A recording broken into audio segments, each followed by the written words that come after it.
Hello, everybody. How you all doing? Lovely to see you all. Hi, Mike. Soul. I think we might have lost Gem already. Hi, everyone. Keepo. Right, let me just try and get Gem back. You'll remove and invite. Hi, Soul. How are you? Hey, Molls, I'm wonderful. Yeah, Yourself? I'm really good, darling. Lovely to have you here. Just Thank you, thank you. yeah, we've got a very interesting topic tonight.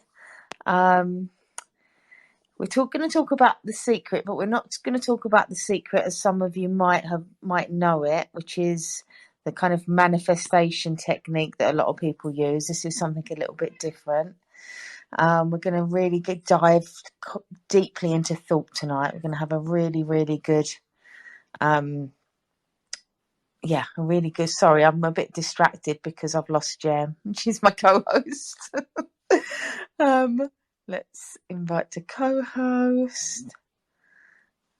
Right. Hopefully, add as a speaker. Yay, I can. The music was so beautiful, so peaceful. We were just laughing 5 minutes before. And then I was like, God, amazing. So funny. Well, it's been quite a long time, hasn't it, since we've had a little mini breakdown like this. So Yeah, it's all good. We're used to it. welcome, everybody. Thank you for being here for a secret special one. So you actually have to tell everybody about it. So, but yeah, welcome. We've had a really interesting few days between myself and Molls, which I'm sure we're going to tell you about today.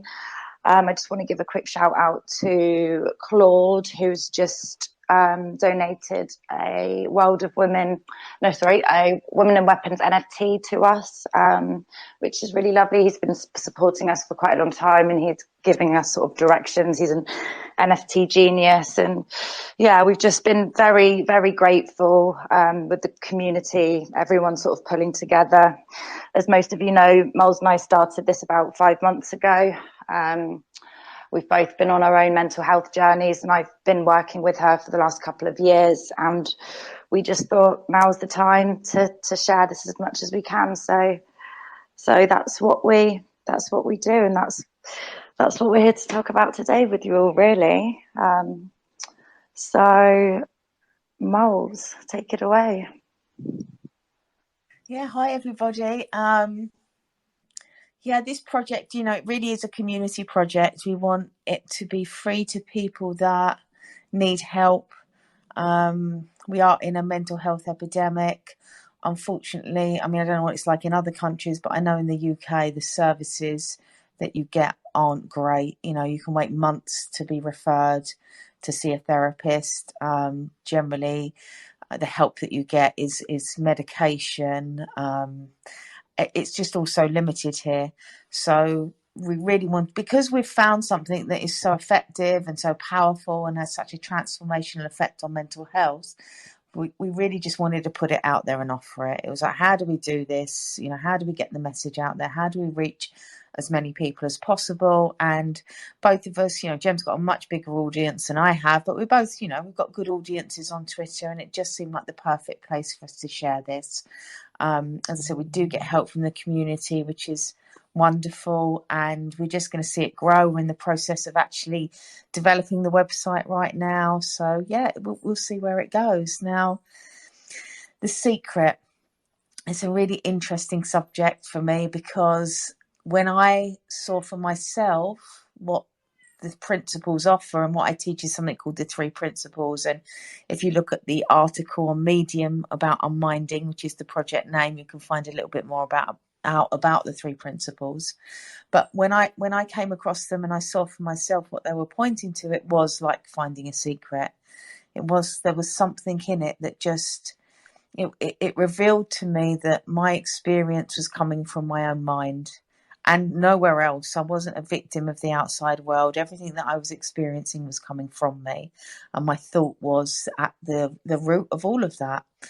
And as I began to explore, and my mental health really recovered, it was totally transformational. I saw that this was true for many, many other people as well, that, what we're pointing to here isn't just helpful for me or helpful for Gem, it's helpful for everybody. If we can begin to see that it's our minds that are constantly creating the narrative of our experience, then we can really have a different experience of life. And that comes back to not being a victim of it, not being stuck in a world where life's coming at you and you feel helpless or hopeless, or like there's nothing you can do about it.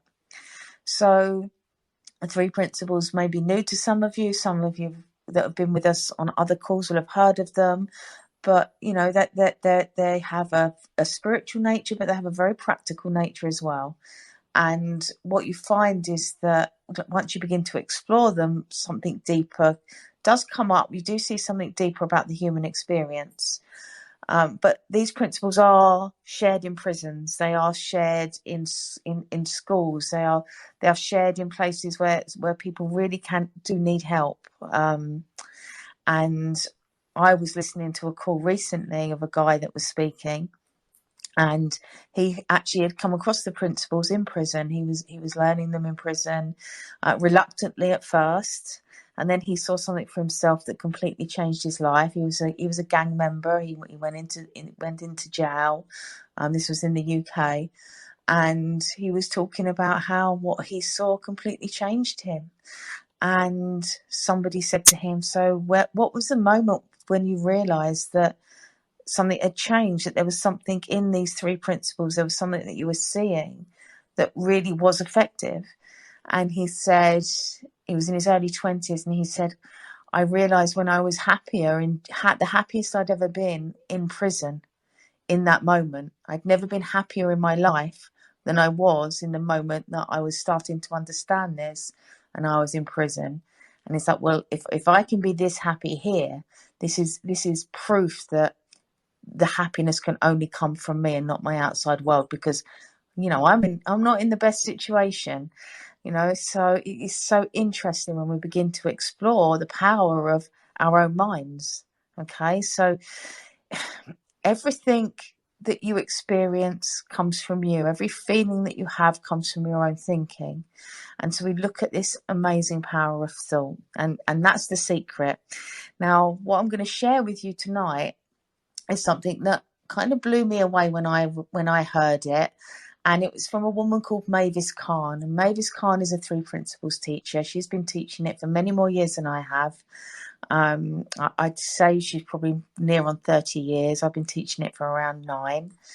And she is an American lady, and she has worked in prisons, and she worked with a lot of juveniles in prison. And she loved the work, and she'd really get great results with these kids. And she'd worked with a particular group of kids, and she just enjoyed being with them so much that she felt that she wanted to leave them something. And she was like, what can I give them? What can I give these kids? It's like, God, a present, there's a lot of them. Do I give them socks? Do I give them this? And she got a moment of inspiration and of insight, and she wrote a letter to these children. And the letter is called The Secret. And this is what I want to share with you tonight. So it's The Secret by Mavis Khan. Dear kids and former kids, I have a secret to tell you. Nobody meant to keep it from you. It's just that it's been one of those things that's so obvious that people couldn't see it. Like looking all over for the key that you have in your hand. The secret is that you're already a completely whole, perfect person. You are not damaged goods. You are not incomplete. You are not flawed. You are not unfinished. You do not need remodeling, fixing, polishing, or major rehabilitation. You already have within you everything you need to live a wonderful life. You have common sense, wisdom, genius, creativity, humour, self-esteem. You are pure potential. You are missing nothing. The only thing that can keep you from enjoying all that you already are is a thought. One thought, your thought. Not someone else's thought, your thought. Whatever thought you are thinking at the moment that feels more important than feeling grateful, alive, content, joyful, optimistic, loving, and at peace. That's the only thing that's between you and happiness. And guess who's in charge of your thinking? Guess who gets to decide where your attention goes? Guess who gets to write, produce, direct, and start in the moment you are in the middle of? You. Just you. Not your past, that is stored thought. Not the future. Did you ever notice that it never shows up? Not your parents or your friends. They're all thinking their own thoughts. Not school or television or situations or circumstances or anything else, just you. Thinking is an awesome capability.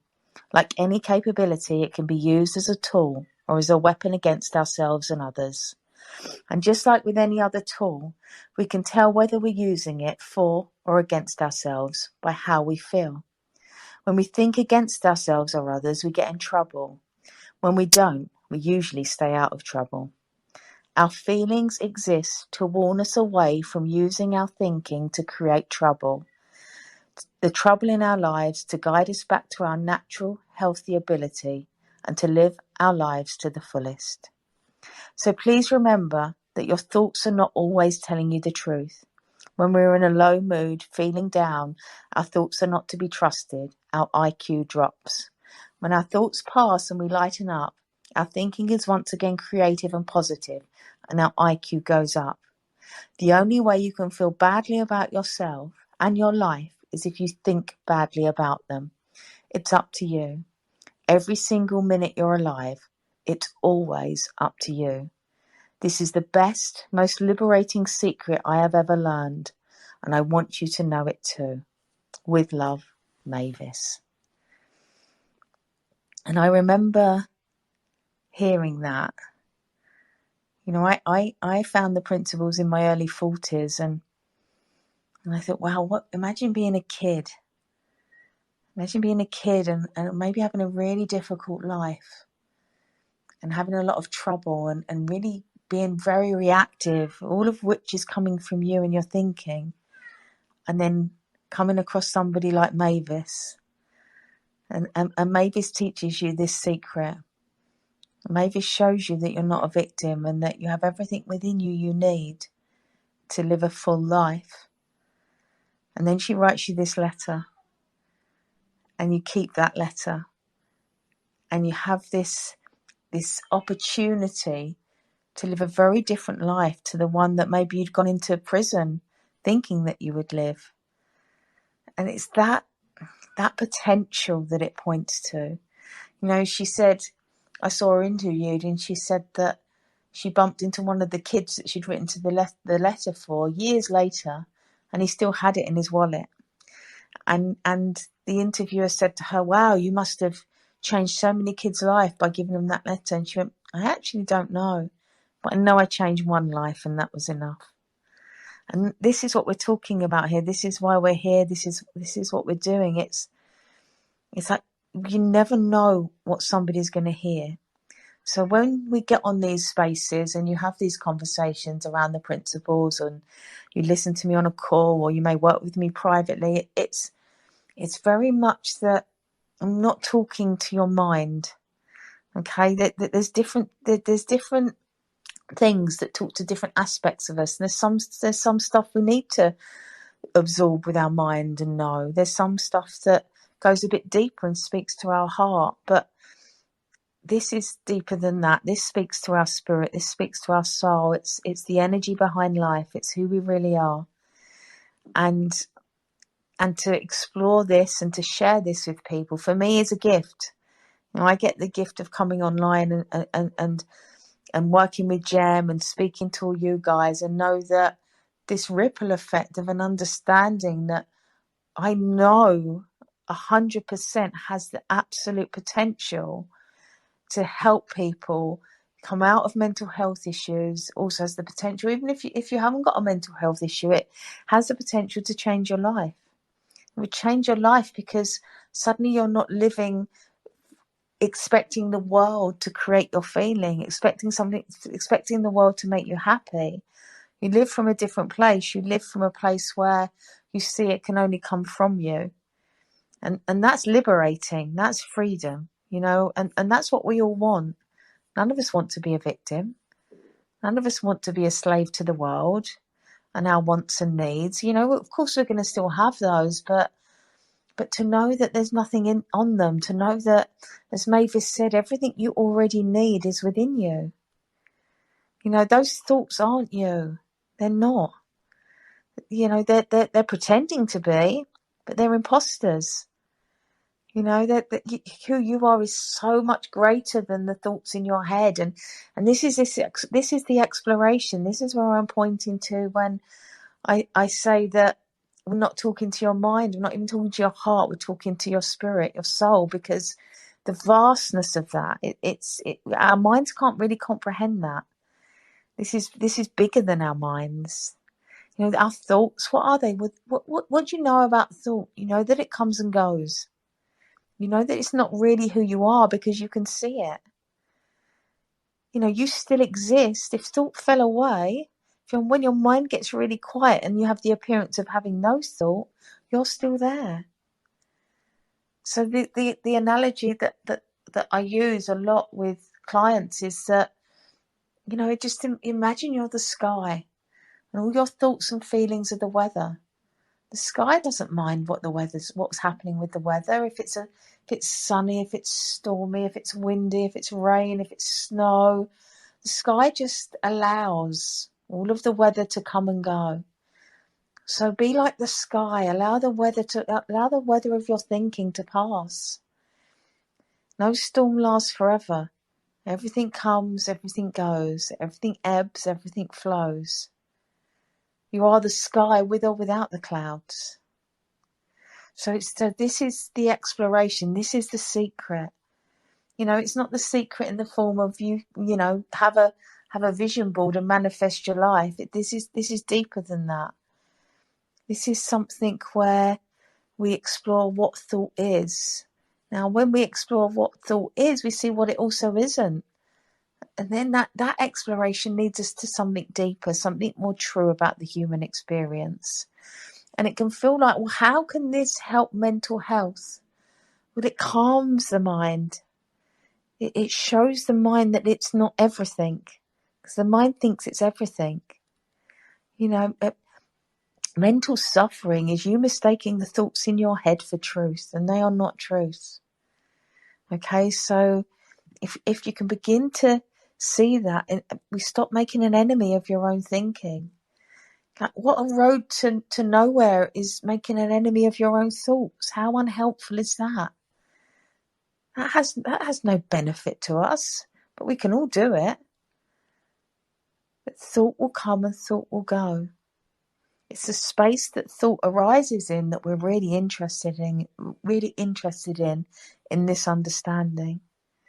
It's to see what it's doing. It's to see what it's doing without getting too caught up in what it's saying. Now, you will still get caught up in the mind. That's natural. We all will. I still get caught. Jem will still get caught. We look in this direction. We understand what's happening, but thought is incredibly powerful. It will appear real, but we now have an understanding that brings us home and shows us that it's not. So we'll get caught, but then there'll be a moment of realization of what's really happening. So rather than trying to control thought, rather than trying to give it meaning, rather than strengthening it by saying it's real, in this understanding, we start to question whether it is real. We start to question the validity of what it's saying. We start to say, is that thought really true? And a lot of the time it's not. I know I say it a lot, but 98% of thought is unhelpful. That's a hell of a lot of thought. We have 100,000 thoughts a day and 98% are unhelpful. So you do the math. That's a lot of thought we don't actually have to take any notice of. So again, it's It's coming away from managing the mind. It's coming away from controlling the mind. It's coming away from having to positive think. It's coming to a space where thought is neutral, thought is always happening. And that is what we're always seeing. Always seeing life through the filter of thought. And that thought, what goes hand in hand with that thought, as Mavis was saying, is feeling. How do you know that you are misguided? How do you know that you are off track with your thinking or creating a lot of unhelpful narrative? You will feel bad, because thought, feeling are two sides of the same coin. They cannot be separated. A feeling is thought brought to life. Okay? That feeling, what we've done so far in life before we understand the principles, is we have taken that feeling and we've said that feeling is actually related to the world. It's coming from the world. I feel like this because of this. I feel like this because of money, or my relationship, or my work, or this person, or because that happened, or they cut me up in the car, or whatever it may be. What we mistakenly did was had a feeling and attributed it to the world. What this understanding does, it comes back, the secret here, we go deeper, we see that, it isn't that, it's my thought is creating my feeling. Two sides of a coin, you cannot separate them. That is your experience.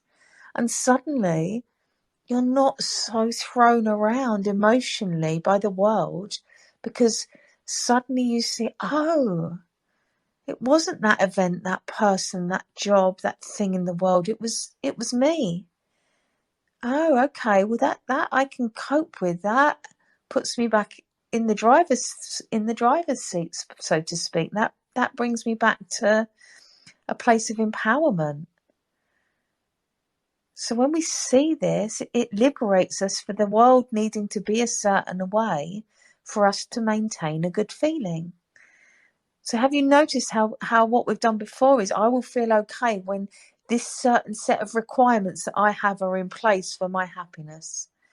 And either we're on a wild goose chase, or we don't get there, or we get there and the happiness is temporary.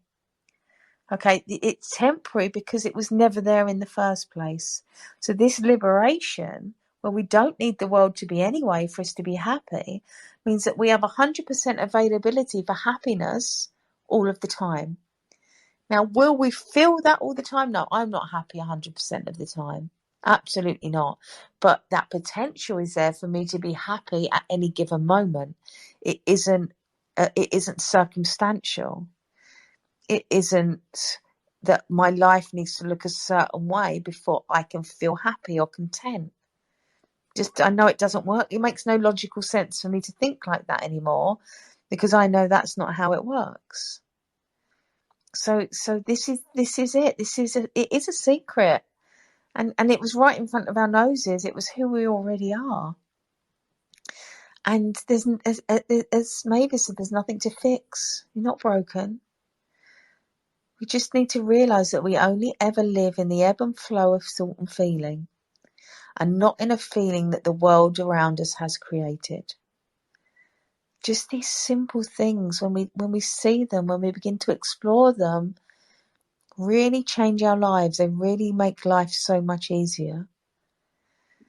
And this isn't for your mind to get. If you're listening to these calls, if you're listening to what Gem and I are putting out there, or whatever way you're listening to these three principles, don't try and get it with your mind. Let go.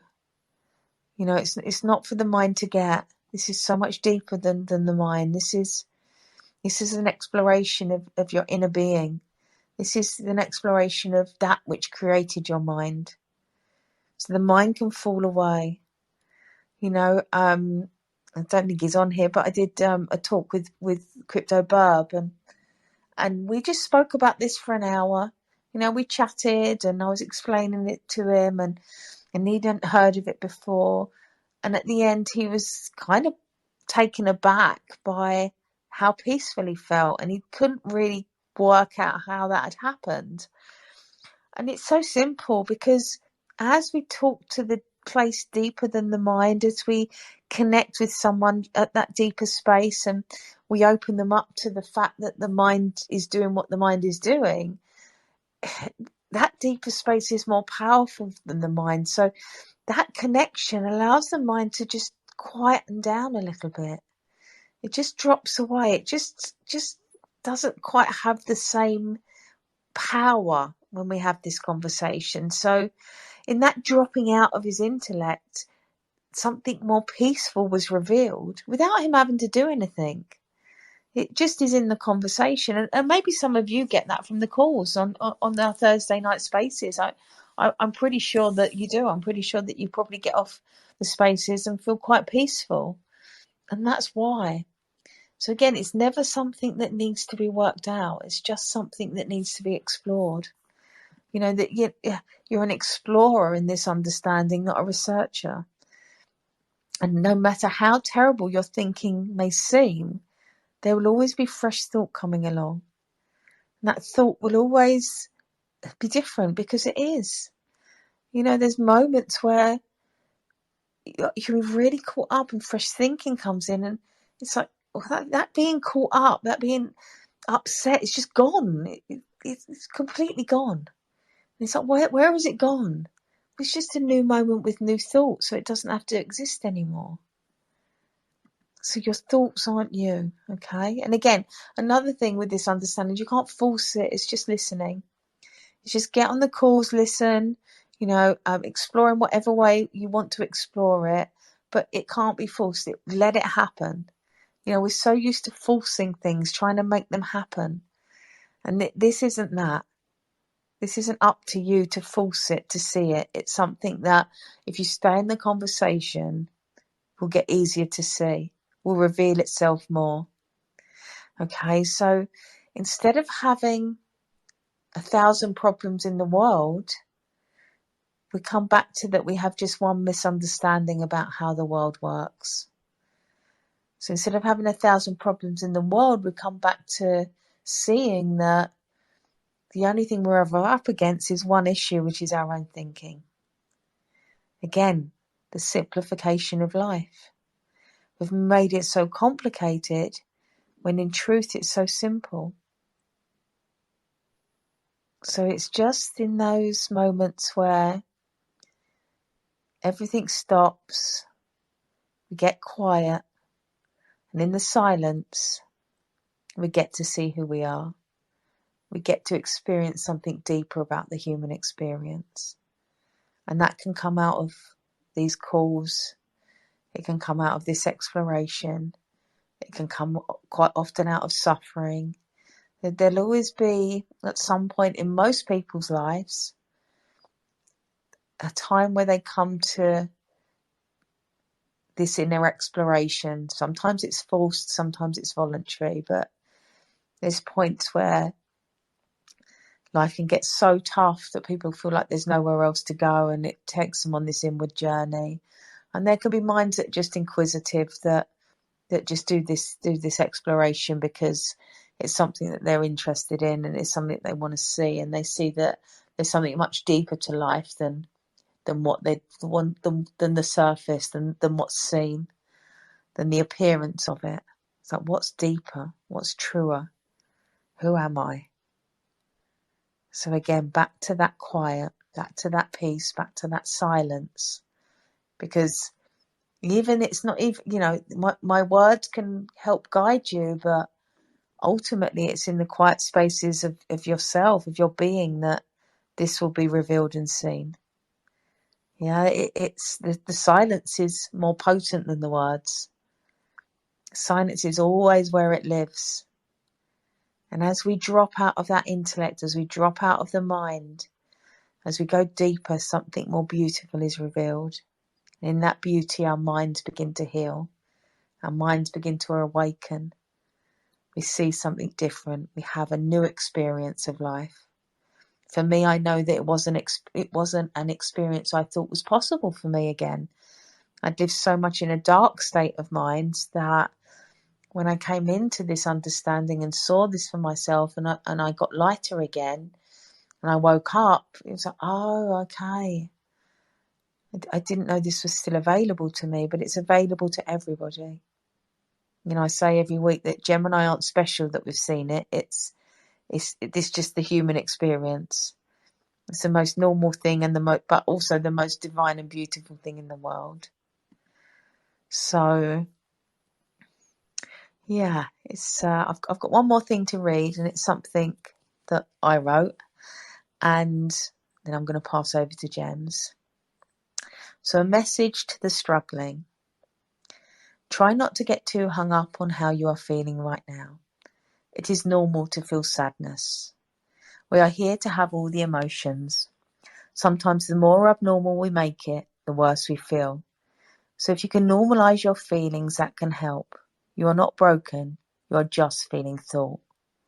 Also, do not try to look at your life and see what is wrong that is making you feel this way.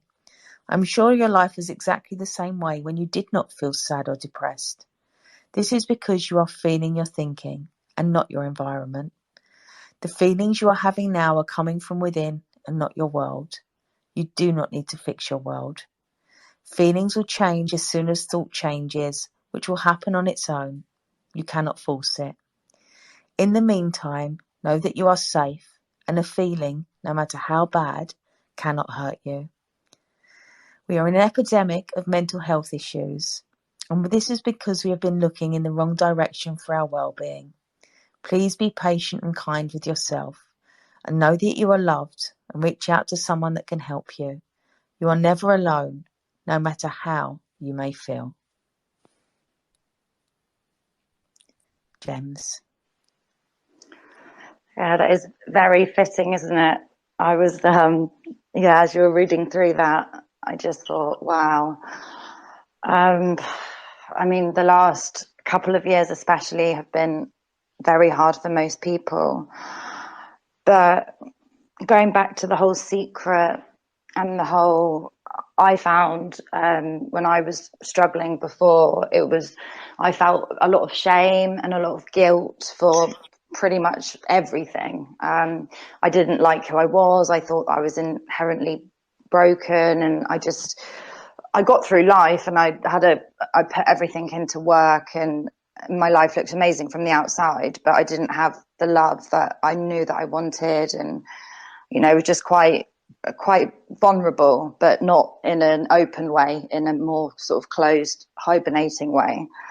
And it's so interesting that we're told, people speaking about mental health, it's seen as a weakness. We're now at the point where half of the population are on some sort of medication. You said at the beginning, I don't know what it's like in America, but in the UK, if you need help with mental health, they'll put you on a 6-month to 12-month, possibly longer waiting list, but they'll give you tablets on the day, and you have a phone call for 5 minutes every 6 weeks. It's the whole process and the whole system is more detrimental than not, especially because it's just completely overwhelmed. And I think the biggest takeaway, I always say the biggest takeaway, there's so many, but the one of the biggest things for me has been that there was never a need to have any shame or any guilt for who I was. Now, it's not that I know who I am. I just am. And I don't know if that's going to come out correctly, but in every moment, it doesn't matter what's going on around me, because it's just going on around me. It's not me. And it's just been very, very relieving. And it's almost as if, it took me quite a long time to be able to do this with Molls, and we were speaking about it for a while, and she'll laugh because she kind of tricked me into it. We had a brief discussion about it, and about 7:30, she called and said, "Oh, come on then, let's do a space at 8." And then we've done it every week since then. So it's just, like Mel said, there's no magic fix, because there's nothing wrong, but God, I don't sit in bed for days eating ice cream if something goes wrong now.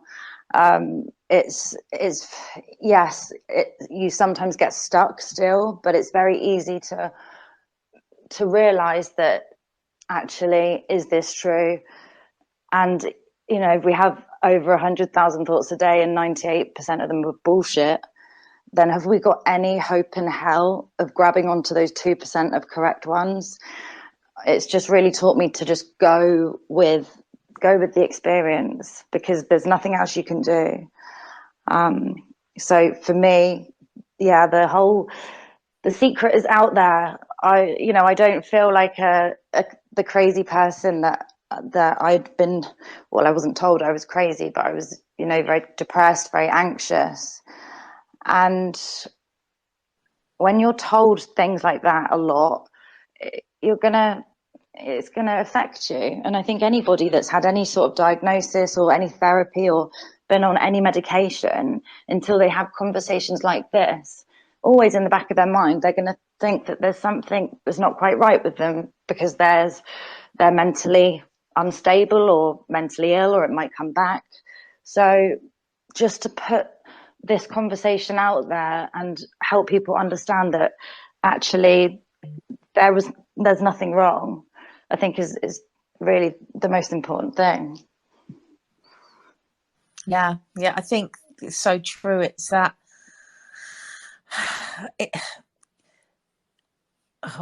so what I want to explore a little bit here is that thought creates our experience, okay? So it comes from us. Now, from that thought, beliefs are created. Now, those beliefs are like calcified thought, and they even, I'd say they create our experience even more deeply than the momentary thought, because we have more belief in them. They mean something to us. They're hardened thoughts that look really, really real, these beliefs. So if you go to somebody in a white coat and they tell you you've got this and this wrong with you, and possibly maybe you'll never get better and you need to take medication, and because that's being told to us, we internalize it, we create that into our own belief, and we live via that understanding, we live via that diagnosis, and it becomes another label. And so what we're doing here is we're stripping away the labels. We're seeing that actually none of that is true, that everything, absolutely you can have a mental illness. Of course, it can have the appearance of looking a certain way, and you'll go to the doctors and then you'll get a diagnosis. But that mental illness was somebody in a white coat making up what that diagnosis was. So we're not coming away from saying that. We're not trying to say that we don't have suffering in our minds. We do. But what we're saying with this understanding is we get a different way of looking at that suffering. And once we have a different relationship with thought, that suffering tends to fall away. So somebody that may have some thoughts that disturb them, once they see that the thinking is neutral, it stops disturbing them, because that thought has no power anymore. So can you see the difference here is that there's not a belief around a diagnosis anymore. There's not a belief around a mental illness. Now, in some ways, and this could just be my belief, and some of you may argue with me on this, but how I see it is that we're not allowed to feel bad in the world anymore. A bad day isn't allowed, an anxious feeling, a feeling sad. Suddenly, instead of it just being something fleeting that we feel, it becomes something that we have. So I have anxiety, so I have depression, and I'm not discounting that there's some very, very bad cases of anxiety and depression in the world, absolutely. But also, people have become a little bit self-indulgent in the way of the fact that a bad day can turn into a diagnosis. And that's what we're stepping away from here. It's like, really, you're okay. If you can ignore the feeling and know it's coming from thought, then you can just get on with your day. Now, we're not talking about severe mental illness here. We're talking about most people that get kind of milder mental illness, or it's diagnosed as mental illness, when really I'm not sure it is. It's probably just them having it like a bad moment, a bad week. and that's the difference here as well. So if you're going from a belief that your sadness that you might is temporary, is depression, to a belief that your sadness is temporary and will go, and you don't label it, it's like, which one's going to fall away quicker? Which one is going to give you the most relief? It's going to be understanding that we all have feelings come and go. They rise, they ebb and flow, like I said, they pass by. And if we don't get too caught up on them, they tend to go a bit quicker. And that's what we're looking at here. Now, my teacher was actually a doctor of psychology, and I was taught as well by a psychiatrist, both American, and their stories of actually people with quite bad mental illness getting better are really interesting, because there is that potential here. But we don't want to say, don't, still go to the doctor, still go in the direction you need to get the help that you need, but explore this as well. See that there's the potential to see something different that may change your life. So we're not coming from a place where, we've learnt from somebody that doesn't know anything about mental illness. My teachers have been psychiatrists and psychologists, and that this is what they teach. This is what they've seen for themselves. So there is something profoundly transformational in exploring and seeing this understanding. Probably went off on a bit of a tangent there, Gem, but does that make sense to you, Gem? Yeah, no, it does completely, and it's never a tangent. It ebbs and it flows. It's always the way, but it's I'm gonna need a minute just to get my. That's fine. You take a minute, darling. I'll carry on talking. And also, if anyone has any questions or would like to say something, you can either ask to speak, or you can DM Gem, and ask away. But for now, it's just looking at something deeper of who we are. It's looking at the essence of the human experience. It's so Soul's asked. Let me unmute him. Add as a speaker. Yeah, so it's going back to that essence, that presence, that place, that silence where there's a part of you that's never been affected by anything that you've experienced in your life. And that's what we want to touch on here. Hi, Soul. Molls, everything you're saying is beautiful. Thank you. Especially, there was that quote. I was just like, how did she come up with these things? It was everything ebbs, everything flows, everything comes, everything goes. You are the sky, even without the clouds. That's just like, I don't know if you came up with that off the top of your head, or it was that's great. So I mean, I've said it before, but thank you. Yeah, so I have a question for both of you, actually. This is just kind of a general question. You both have been doing this for months at this point. You're well over 10 spaces in, and you're sharing the 3 principles with everyone. I know a lot of the times whenever you teach someone, or you inform someone, you bring information to someone, a lot of times that'll give you a deeper insight into the thing that you are teaching. Is there any kind of deeper insights that you have found since teaching the 3 principles? Great question. Now, that's really interesting, because what I find teaching does for me is that it's a constant reminder for me of the truth. And this is the truth, 100% this is the truth. My insights don't often come from teaching. My insights come from, I have a local friend. I might get him onto chat one day, actually. And he's been teaching this for longer than I have. And he lives close by, and sometimes we sit together. And when I'm with him, we have conversations, and and I tend to get insights when I'm hanging out with him. I can read a book.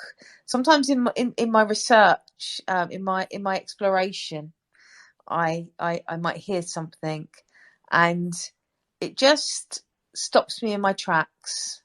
It's just, I hear something a little bit deeper, and it can just be a sentence. It's just that it can be something really simple.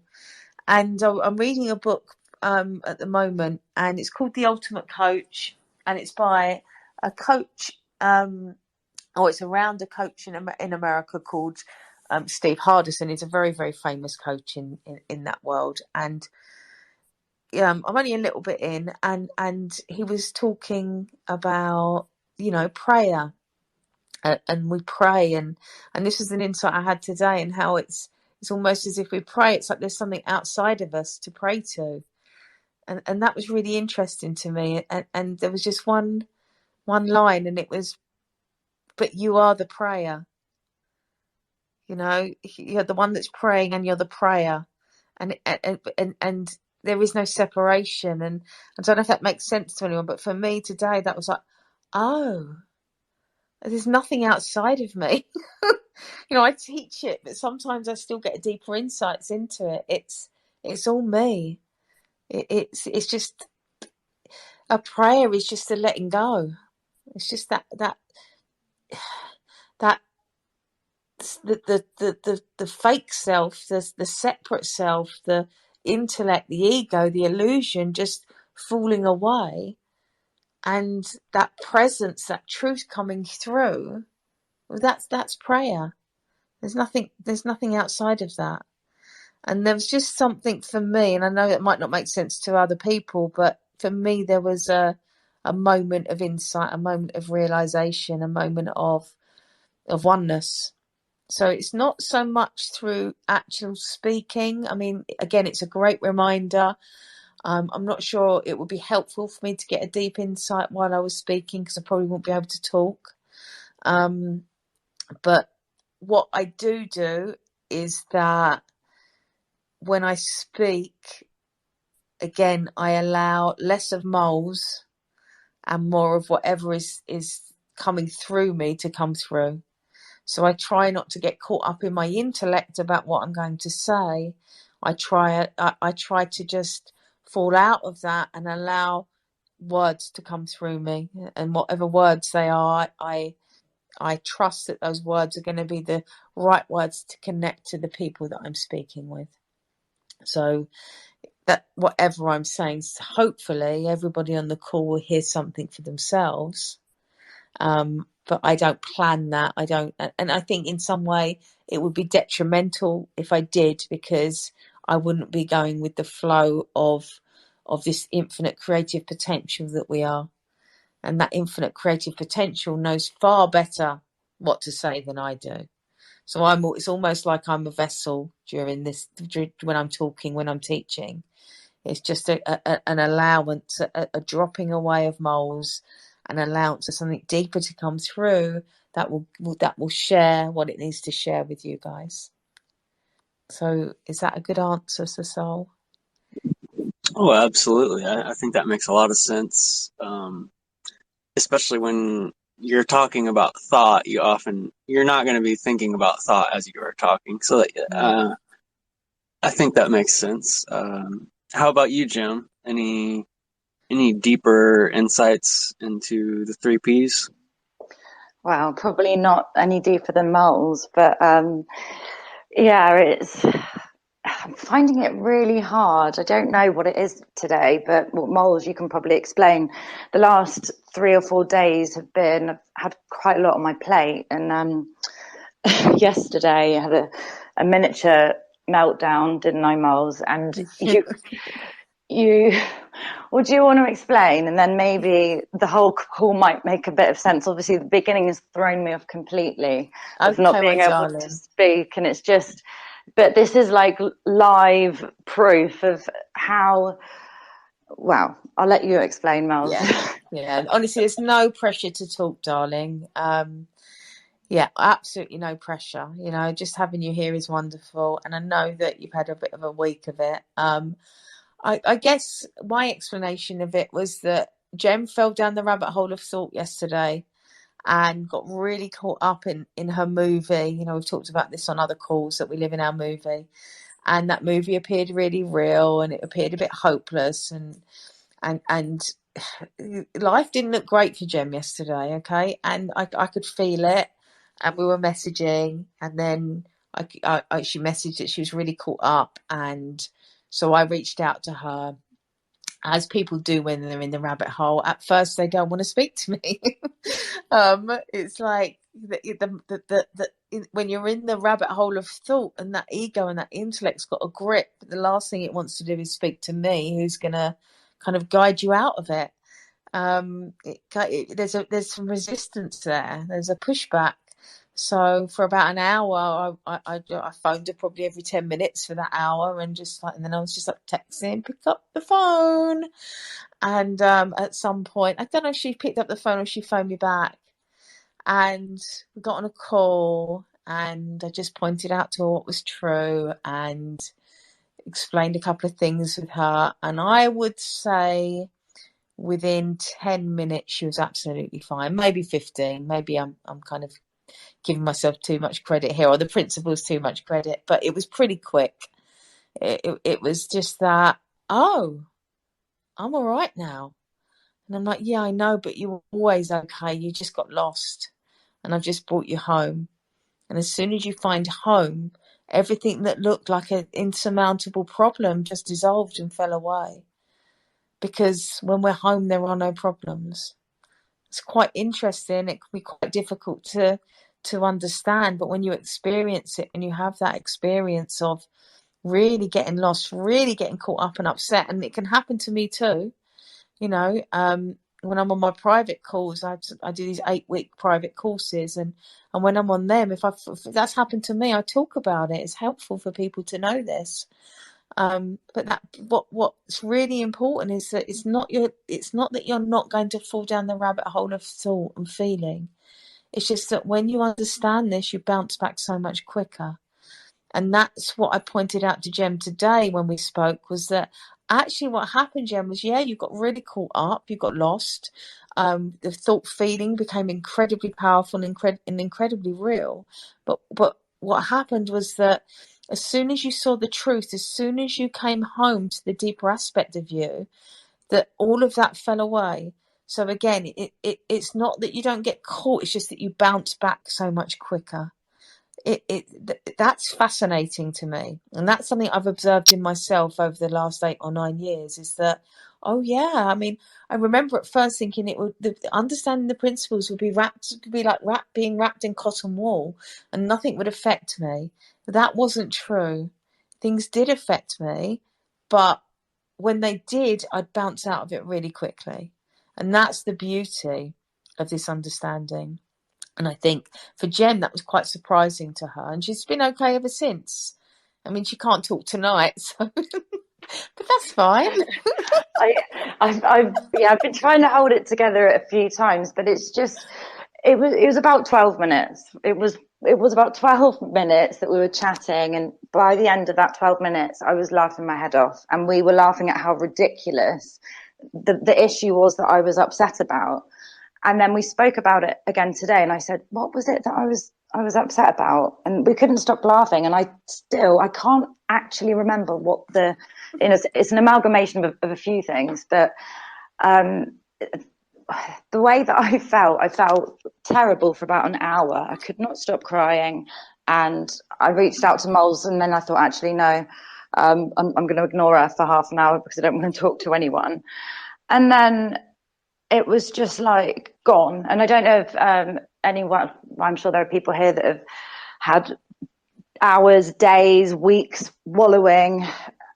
If that had happened to me a few years ago, I would have been in a right mess. And within, like I said, 15 minutes, I was absolutely fine. And I think one of the most important things is to be able to share, to be able to talk to somebody.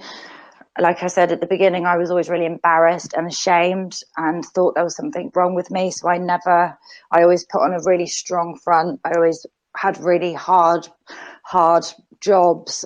I thought if I earned loads of money, my family would love me. I was very concentrating on the outside, not on the inside.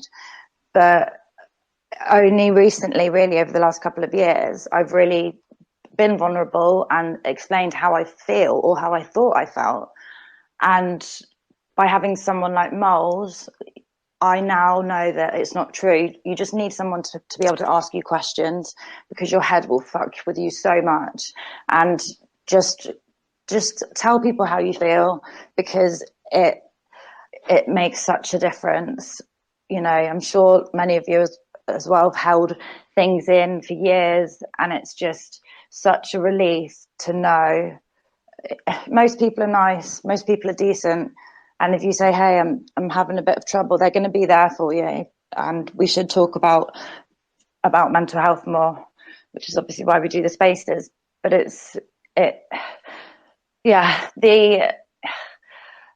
I'm just very over. I'm not sad. I just feel very, like, kind of not in shock, but the last few days have been so intense. That's how I feel. So sorry if I've not really come across very well tonight, but I'm doing my best. But you can hear that that's just how it is sometimes. You know, the best thing that happened to me today is I found a brand new pack of socks that I didn't realize that I had. And that was brilliant. And sometimes you just have days where it's just like, but you know what I mean? It's just, hey, finding new socks is a win in my book. Absolutely. Well, one of my dreams is I'm going to have a new pair of socks every day.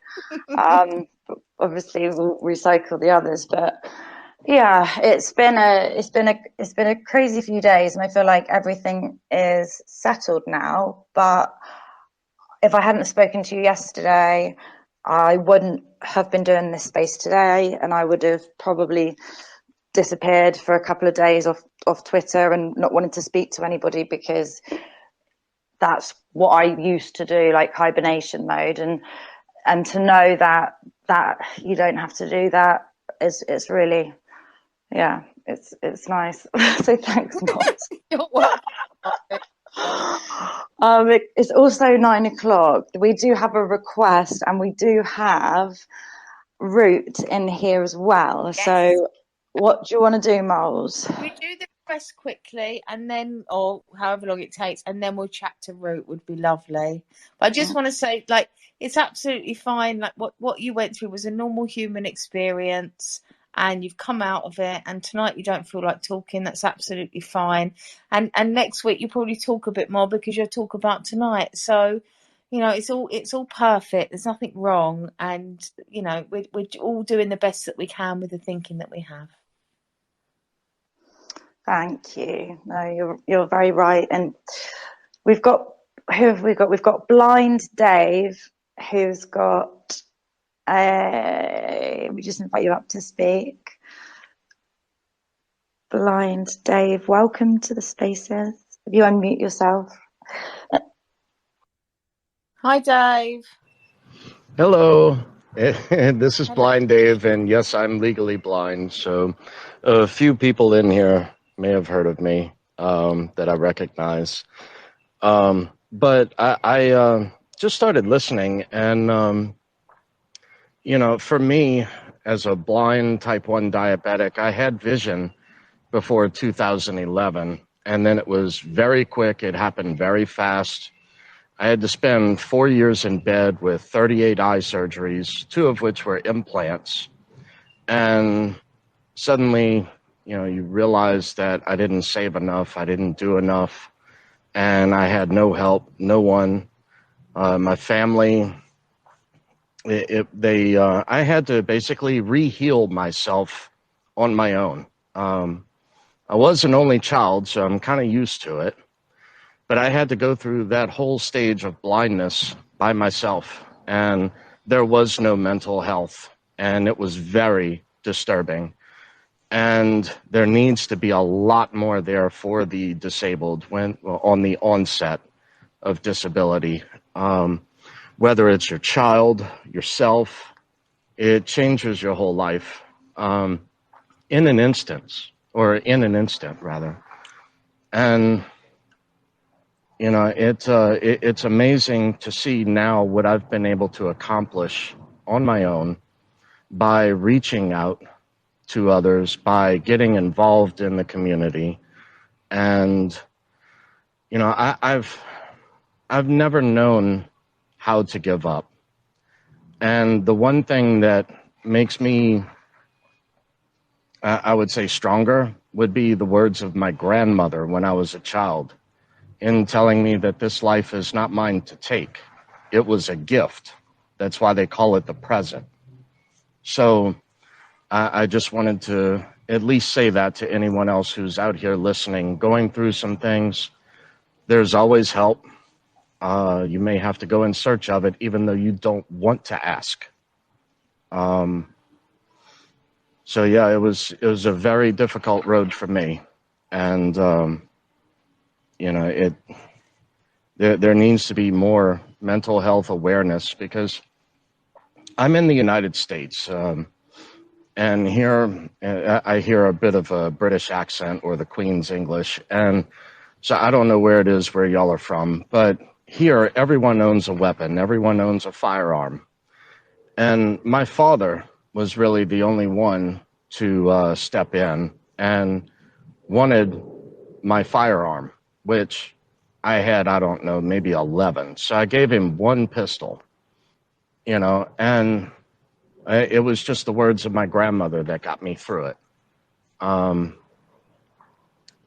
it was just, so anyone who's, I don't want to say weak, because everyone has challenges to go through in their life, but you have to learn how to adapt and overcome. So regardless what the situation is, there is help out there. You just have to reach out. Oh, thank you for sharing that. It's like, what a journey you've been on. And yeah, it's I love what your grandmother said, and I've heard that before. It's the gift of presence. It really is so true. And what I hear from you is that resilience, that you know, this is something else that these principles point to, the fact of how resilient we are. Like, you went through so much, but you found your way out, and that was all came from you. And this is what we're talking about here. It comes from us. And yes, it's great to have help. It's great to have people to point us home and to talk to, and to help us and to hold our hand. But ultimately, that strength has to come from us. And it always will, if we're connected, if we see it, if we know it, if we're guided from within. And I think that's what you have. And interestingly, I mean, I haven't spoken to him for a little while, but one of my longer term clients is actually someone that's going blind. So you know, and I've worked with him through the experience. And yeah, it's one of the toughest things, obviously, you can go through. You know, what a change in life. But I see his resilience. I see how he copes with it, and actually, he's probably one of my more positive clients. You know, he's probably someone that came to me already with a lot of positivity, and he's a really interesting character. And yeah, so I've gone through that with somebody, so I know how difficult it is as well. But thank you for speaking. I really appreciate you sharing your story, and hopefully that will help others too to see something for themselves.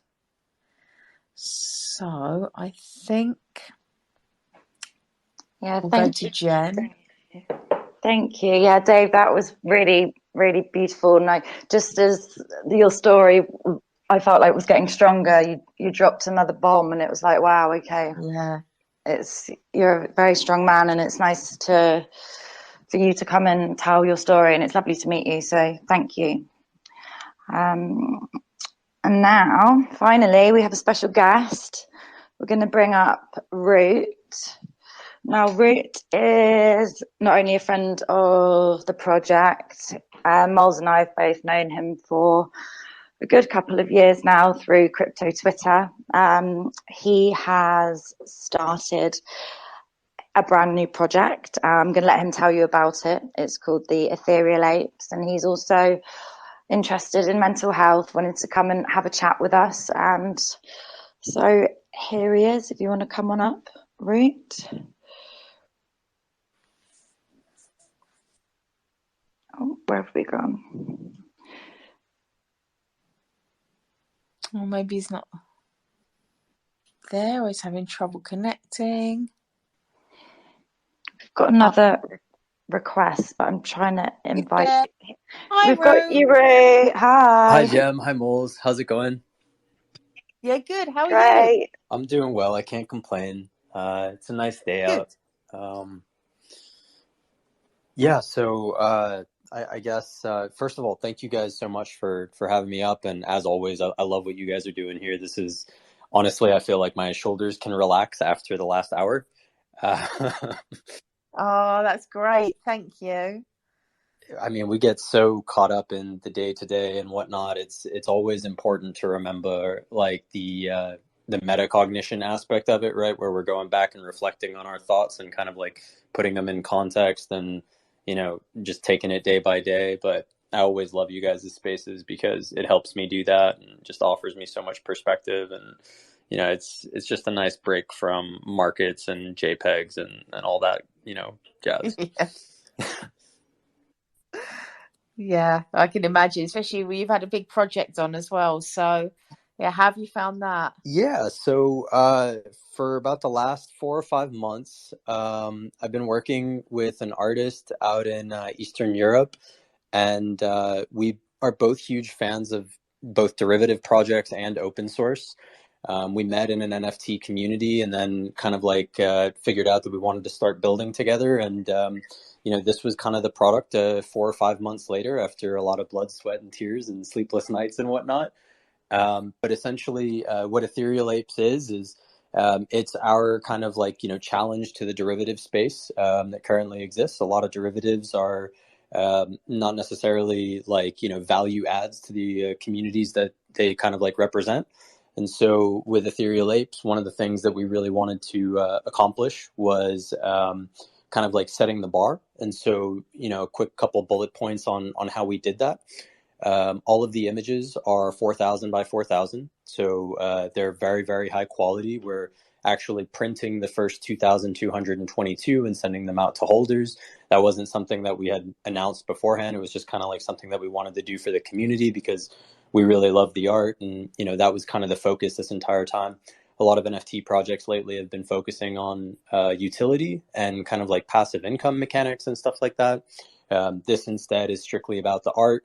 And kind of strictly about you know, improving the space as a whole, making projects more technical, more complex, and more aesthetically appealing, right? Because as art collectors, we want to kind of collect things that, you know, look good, right? And so one of the ways that we did that is we also built our own custom generator for the project, right?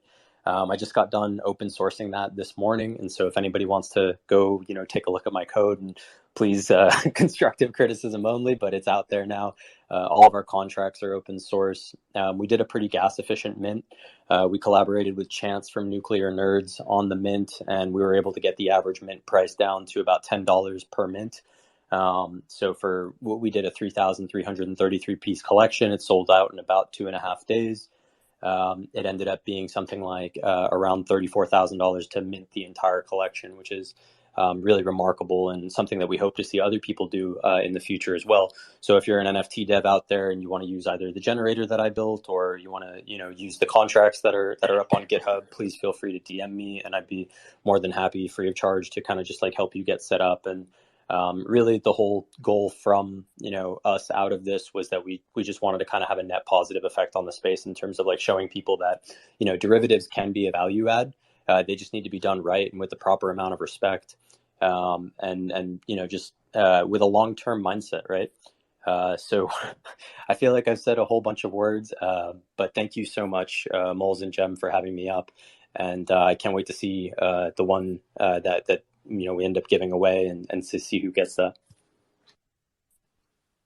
Yeah, thank you. It's so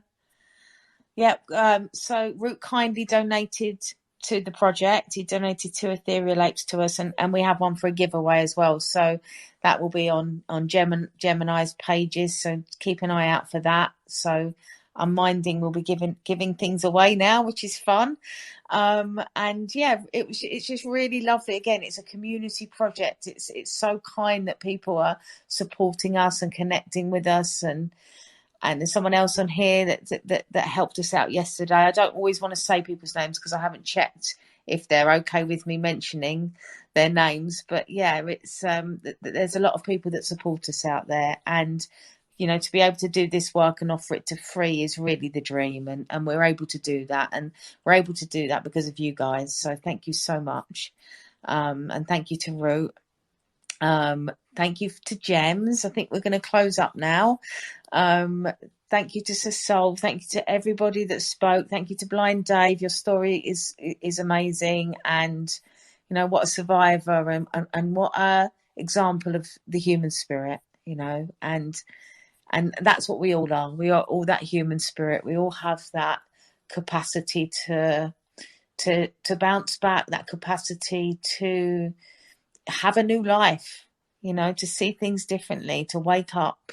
And that's, again, all of us, no exceptions. So know that you are the infinite creative potential in action. We're not limited beings. We limit ourselves with our own thinking. So, yeah, there was something I just wanted to read at the end, if I can find it. And, Gem, have you got anything to say before we go? I've usually got so much to say, haven't I? Yeah, it's quite nice, actually. No, I'm joking. a bit of peace and quiet for everybody. Just thank you. And also, yeah, it's not just you, Molls, it's everybody that I feel comfortable enough to be able to say, hey, actually, I need a minute, or cry. Like, I would have never have wanted to ever show, but because it's not weakness, but I always, believed that it was. So, yeah, again, it's just been an amazing journey, and thank God we're here every Thursday. Yeah, thank you to everyone. And just to say, if we're building our website at the moment, if anyone has any other help that they want to offer us, we've had a theme tune made for us. We've been given our ETH address. I said we've got some NFTs. We've had some donations. So if there's any way that you think you can help or you want to donate, just reach out. Obviously, as I said, that's amazing. Thank you for everyone for showing up. Again, we wouldn't be able to do it without listeners. So the fact that you all show up, and we have our regular listeners and people that drop in or drop out or listen to the recording, we appreciate all of you. Thank you for Gems for being a great co-host, and for Sasol to be in the spare co-host. Thank you to everybody, and I'll just leave you with a little quote from Eckhart Tolle. When you step into the now, you step out of the content of your mind. The incessant stream of thinking slows down. Gaps arise in between thoughts. Spaciousness, stillness. You begin to realize how much vaster and deeper you are than your thoughts. Thank you, everybody.